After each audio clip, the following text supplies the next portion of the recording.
Économie Le Max sur i24 News, soyez les bienvenus au programme de cette édition. Retour sur la visite d'État de François Hollande aux États-Unis. Après les soirées de gala à Washington, place à la réalité, celle de l'écart qui sépare aujourd'hui la France des États-Unis en matière d'esprit d'entreprise. Le président français rencontrait mercredi les grands patrons du high-tech américain dans la Silicon Valley. On en parle avec Lionel Friedfeld. Et puis l'économie côté gourmand, le marché du cacao aiguise les appétits des pays émergents et parmi eux le Vietnam veut profiter de la chute de l'offre et concurrencer les pays producteurs d'Afrique de l'Ouest. Des fèves à la tablette, immersion dans quelques minutes au sein d'un potentiel Eldorado du cacao. Voilà pour les titres, merci d'être avec nous. On commence par l'essentiel de l'actualité économique avec cette promesse tenue tout d'abord, celle de Barack Obama. Le président américain a signé hier un décret qui porte à 10,10 $ le salaire horaire minimum des contractuels de l'État fédéral. Il était actuellement de 7,25 $, mais la mesure concerne uniquement les salariés embauchés à partir du 1er janvier 2015. Cette augmentation de 40% va donc toucher quelques centaines de milliers d'Américains. Fin janvier, à l'occasion de son discours sur l'état de l'Union, le chef de la Maison-Blanche avait annoncé ce coup de pouce dont il espère obtenir un effet multiplicateur. Selon Barack Obama, le pouvoir d'achat des personnes au salaire minimum a chuté de 20% en 30 ans compte tenu de l'inflation.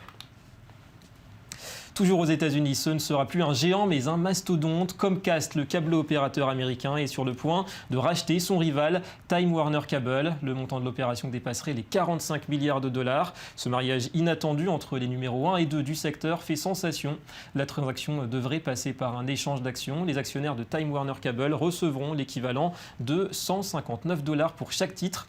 Les actionnaires des deux groupes devront toutefois approuver cet arrangement. Comcast, qui possède notamment la chaîne NBC, compte aujourd'hui 22 millions d'abonnés, le double de son futur ex-concurrent qui était courtisé ces derniers temps, on le sait, par Charter Communications, le numéro 4 sur le marché. Plus au sud à présent, au Venezuela, les manifestations anti-gouvernementales se poursuivent. Par milliers, les protestataires dénoncent depuis une dizaine de jours la vie chère, les pénuries et l'insécurité croissante. En face, les partisans du président Maduro se mobilisent eux aussi. L'un d'entre eux, ainsi qu'un étudiant, ont été tués par balle hier à Caracas, en marge de ces manifestations. La sécurité a été renforcée dans les grandes villes pour prévenir les tentatives de coup d'État. Le gouvernement, fustigé pour sa politique économique, dénonce un complot économique mené par l'opposition et des soutiens à l'étranger. L'inflation a atteint au Venezuela 56,3% en 2013. Et puis un palmarès, celui de la hausse des prix de l'immobilier à travers le monde. Et en 2013, c'est à Jakarta que le prix du mètre carré a le plus augmenté, plus 37,7%, vous le voyez, pour la capitale indonésienne, loin devant ses poursuivants immédiats, Dublin et Pékin, plus 17%. Une flambée qui s'explique par la très forte demande et la spéculation. Alors surprise, c'est Tel Aviv qui pointe au 6e rang avec une progression de près de 13%. La métropole israélienne s'intercale entre Los Angeles et Bangkok, devant New York, devant San Francisco, devant les vedettes européennes également, puisque Londres n'est que 12e, Rome 25e, 29e position seulement pour Paris qui affiche une évolution négative. Les tarifs de l'immobilier y ont reculé de 4% l'an dernier. François Mitterrand, François Hollande, 30 ans, séparent les visites des deux présidents français dans la Silicon Valley, au cœur de la Californie, au cœur de l'innovation technologique. Cet emblème de la puissance économique américaine a-t-il donné des idées au chef de l'Élysée? Quand Silicon Valley rime avec créativité et esprit d'entreprise, le modèle français évoque lui souvent conservatisme, lourdeur administrative. Johanna Citruc fait le point sur les objectifs de cette rencontre. Cela faisait 30 ans qu'un chef de l'État français ne s'était pas rendu en Californie. Après avoir déjeuné avec le PDG de Google, la numéro 2 de Facebook et le créateur de Twitter, François Hollande est allé à la rencontre des Français de la Silicon Valley. Estimé à environ 60 000, c'est la première communauté européenne sur place. Le président de la République française vient pas souvent à la Silicon Valley. Je trouvais ça important de voir ce qu'il avait à dire, quelle est sa vision de l'entrepreneuriat et de ce qu'on peut faire en France à ce niveau-là. Parce qu'ici, quand même, moi, ça fait 3 ans que j'habite ici. Et effectivement, c'est complètement une autre mentalité à ce niveau-là. Pour François Hollande, un des enjeux de cette visite est de ne plus laisser filer les entrepreneurs français outre-Atlantique. Et pourquoi pas même faire revenir ceux qui sont déjà partis. J'aimerais qu'il nous parle des bonnes idées qui fonctionnent ici et qui sont transposables en France.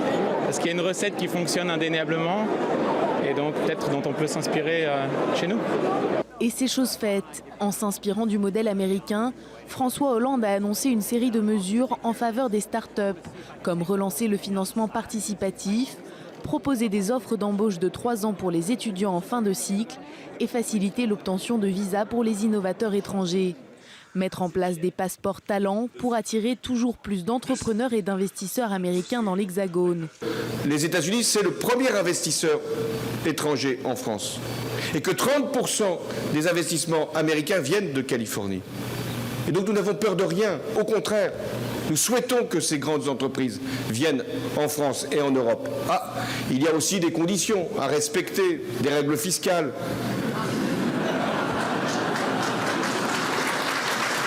Des règles fiscales, ce sont justement elles qui avaient poussé de nombreux Français à s'exiler pour entreprendre.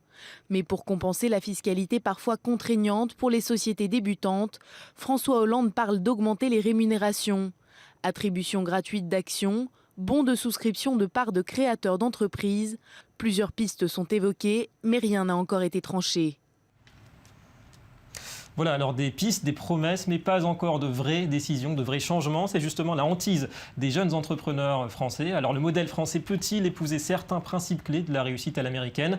Bonjour Lionel Friedfeld, notre analyste financier, bienvenue à vous. Alors d'abord, que faut-il comprendre lorsque François Hollande évoque hier à San Francisco, je cite, une collaboration productive avec les géants américains de l'Internet? Simplement, François Hollande réalise ou vient de réaliser en fait qu'il manque un point clé à la France, c'est la compétitivité. Pour qu'une nation puisse être en concurrence avec les États-Unis, avec Israël, avec la Corée du Sud, aujourd'hui la France n'a plus de compétitivité. On a des grands groupes qui sont excellents dans la recherche et développement, mais on se rend compte que ça ne suffit plus aujourd'hui. Donc François Hollande vient aux États-Unis, comme il est venu il y a quelques mois en Israël, parler à l'ensemble en fait, des managers israéliens, aux incubateurs, aux startups, rencontrer la fameuse Startup Nation. Chercher des idées, comparer un petit peu. Exactement. Il vient aux États-Unis, voir la plus grande Startup Nation, parler aux patrons de Google, de Twitter, de Facebook, pour voir comment la France et les États-Unis peuvent travailler ensemble pour améliorer la compétitivité française. Alors justement, concrètement, de quoi peut s'inspirer aujourd'hui François Hollande pour apporter des solutions à cette industrie du high-tech français qui a l'air un petit peu sclérosée, un petit peu inerte, surtout quand on la compare avec la Silicon Valley ou même Israël? Alors François Hollande a donné des pistes. Il y a eu l'inauguration de ce qu'on appelle un incubateur pour start-up françaises à San Francisco, le US French Tech Hub. Alors en fait, c'est pour aider les start-up françaises, notamment dans leur démarche marketing, mais également pour leur présenter l'ensemble du réseau du private equity et du venture capital, toutes ces sociétés qui financent les start-up. Donc il va y avoir un incubateur basé à San Francisco et on parle déjà d'un deuxième incubateur à Boston. Ça, c'est la première piste. Deuxième piste, François Hollande a proposé un espèce de visa de travail de 4 ans renouvelable pour les étrangers, notamment américains, qui souhaitent entreprendre en France et faire de la recherche. Également une piste, c'est baisser les impôts sur ce qu'on appelle le crowdfinancing, l'investissement participatif pour investir dans les startups en France. On voit donc, c'est des séries de mesures. Concret. Tout à fait, c'est du concret. Mais véritablement, le message de François Hollande, c'est il vient aux États-Unis pour chercher l'état d'esprit américain d'entrepreneur. En fait, un petit peu ce spirit américain qu'il souhaite insuffler en fait, aux entrepreneurs français. C'est ce qu'il a fait quand il était aux États-Unis en recherchant l'état d'esprit de créateur israélien. Il fait la même chose aux États-Unis, sachant qu'il y a 60 000 Français qui vivent dans la Silicon Valley. C'est la grosse communauté européenne. Ouais. Tout à fait, la plus grande communauté européenne d'expatriés. Et donc, en fait, il veut leverager un petit peu là-dessus. Et il vient avec une délégation de plus de 100 entrepreneurs français, accompagnés de grands groupes français également. Mais c'est surtout des entrepreneurs de la web économie qui peuvent un peu développer leur business. Et vous ne pensez pas que c'est un peu aussi un aveu d'échec, peut-être, ce French Tech Hub dont vous parliez à l'instant, sur la capacité de la France à proposer elle-même des structures qui sont performantes aujourd'hui pour les jeunes entrepreneurs? Alors effectivement, c'est la vraie question, parce qu'on voit d'un côté le président vraiment volontaire venir aux États-Unis courtiser les plus grands investisseurs corporate, Google, Twitter, etc. Et d'un autre côté, quand ces sociétés veulent faire du business en France, on se rend compte que ça bloque. Ça bloque pourquoi? Un exemple, quand Yahoo a décidé de racheter Dailymotion pour plus de 220 millions de dollars. L'année dernière, le ministre du producteur productif, le ministre français de l'économie, Arnaud Montebourg, exactement, a mis son veto et a dit non, on ne veut pas de Yahoo, d'investisseurs stratégiques dans une pépite comme Dailymotion, qui est l'équivalent d'un YouTube. Mais on pourrait citer d'autres exemples. Aujourd'hui, Google a un redressement fiscal de la part de l'État français d'1 milliard d'euros. Donc on se rend compte, c'est un peu... Ça refroidit un petit peu les ardeurs des Américains. Je me souviens aussi des propos du patron de Titan sur les salariés français. Alors est-ce que vous pensez qu'à long terme, aujourd'hui, il y a un plan en France pour renforcer l'efficacité de la France en matière d'esprit d'entreprise, en matière de high-tech? Alors l'esprit est là. Hein. La France a lancé récemment, encore la semaine dernière, le lancement mondial s'est effectué en Israël avec un plan d'innovation en 2030 pour financer notamment des idées en donnant 200 000 euros pour 100 projets et à terme, c'est 2 millions d'euros et 20 millions d'euros pour des projets de recherche et développement beaucoup plus importants. L'esprit est là. Maintenant, la problématique, c'est qu'il va falloir libérer ces énergies en France, notamment la France reste attractive aujourd'hui? Elle reste attractive, mais il y a des problématiques fiscales. Comment peut-on concurrencer l'Irlande qui a 15% de taux de taxation en termes de droit du travail? Il y a véritablement des problématiques aujourd'hui qui ne sont pas simplement liées à l'innovation, qui sont liées à l'esprit d'entreprendre en France. Et c'est ça que le président devra réussir à convaincre. Donc il y a encore du chemin à faire. Merci Lionel pour toutes ces explications. Merci. Allez, notre second dossier à présent. Quoi de plus appétissant que le chocolat? Son succès traverse les générations. Le marché pèse aujourd'hui entre 60 et 70 milliards de dollars par an. Alors 70% de la production mondiale est assurée par les pays d'Afrique de l'Ouest, Côte d'Ivoire en tête. Mais ces dernières années, l'offre peine à suivre l'évolution de la demande. Et en Asie du Sud-Est, certains l'ont bien compris, le Vietnam s'invite sur un secteur alléchant. Joanna Citruc. Noir, au lait, aux noisettes ou aux éclats de fèves de cacao. Le chocolat séduit tous les palais. Aujourd'hui, sa demande dépasse même la quantité disponible à travers le monde. Jusque-là, les pays d'Afrique de l'Ouest, la Côte d'Ivoire en tête, assuraient plus de 70% de la production mondiale. Mais cette tendance est en train de changer, particulièrement depuis que le Vietnam est entré dans la course. Une aubaine pour l'industrie qui tente de diversifier ses sources afin de minimiser les risques en cas de chute de la production à cause du vieillissement des arbres ou des troubles politiques. Ce n'est que depuis 2004 que le cacao au Vietnam s'est vraiment développé. Donc c'est encore au tout début du développement. Il va y avoir quelques défis à relever. Le pays communiste produit environ 5000 tonnes de cacao par an. En 2011, 2 entrepreneurs français ont anticipé la tendance et créé la première chocolaterie du Vietnam, Marou. Nous sommes le premier producteur au Vietnam à tout faire, de la fève à la barre, ce qui signifie que nous contrôlons le processus vertical. Nous sélectionnons le cacao à la ferme et nous fabriquons le produit fini que nous vendons au Vietnam et que nous exportons. Nous sommes aussi le premier fabricant de fèves en Asie à faire de l'exportation de chocolat de qualité. Odeur, couleur, texture, goût, rien ne leur échappe pour sélectionner les grains de qualité qu'ils transforment ensuite en un produit haut de gamme. C'est un atout face à leurs concurrents indonésiens qui ont, eux, tendance à privilégier la quantité.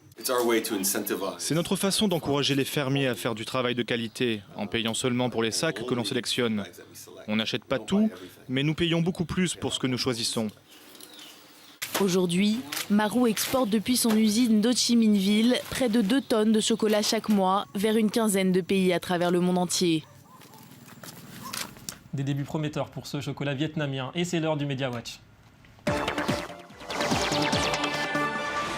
La revue de presse, alors on va parler d'innovation, c'est le thème du jour, une innovation que l'on doit à un Français installé aux États-Unis. Bonjour Joanna Citruc. Bonjour. Alors vous nous présentez Cycloramis, une application qui fait tourner l'iPhone sur lui-même. Oui, exactement, et avec 8 millions de téléchargements, c'est vraiment l'application qui fait fureur actuellement aux États-Unis.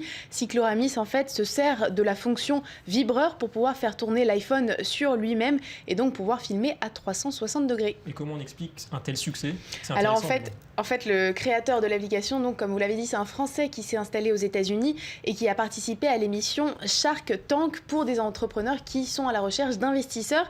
Et ça a plutôt bien fonctionné pour lui puisqu'il a fait un véritable buzz auprès des téléspectateurs, mais aussi auprès du jury. Il est donc reparti avec 500 000 $ contre la vente de 15% des parts de sa start-up qui est aujourd'hui évaluée à 3,3 millions de $. Donc c'est déjà un beau succès. Alors on évoque à présent Flappy Bird, gros succès là aussi pour cette autre application l'application, trop gros même peut-être, puisque son créateur a dû la retirer des services de téléchargement.